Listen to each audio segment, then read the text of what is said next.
Moin Technikfreunde und willkommen zu diesem Video. In diesem Video zeige ich euch, wie ihr auf eurem iPhone den Drucker hinzufügen könnt, damit ihr Dokumente auch über euren iPhone drucken könnt. Falls euch das Video interessiert oder ihr da Hilfe benötigt, bleibt unbedingt dran. Und das alles machen zu können, müssen wir entweder jetzt in Google Chrome, Safari oder einfach ganz entspannt über unsere Fotos, falls wir ein Foto drucken möchten, wie zum Beispiel diese Rose hier, müsst ihr einmal auf das Bild raufgehen. Dann geht ihr unten links einmal auf dieses Zeichen, womit ihr was hochladen könnt, also unten links, und sucht dann hier jetzt nach Drucken. So, jetzt sehen wir bei Drucker kein Drucker ausgewählt. Jetzt sucht er nach einem Drucker, wird keinen finden, weil ich hier leider keinen Drucker habe, den ich anschließen könnte.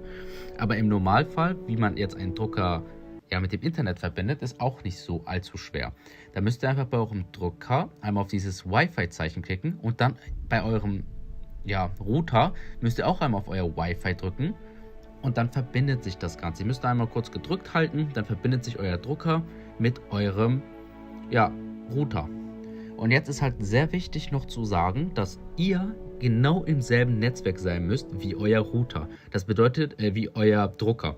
Das bedeutet, euer Handy muss mit dem Router auch verbunden sein, sonst wird das nicht funktionieren. Das heißt, ihr könnt nicht einfach jetzt mobile Daten machen und dann denken, dass es jetzt auch gefunden wird. So wird das leider nicht funktionieren.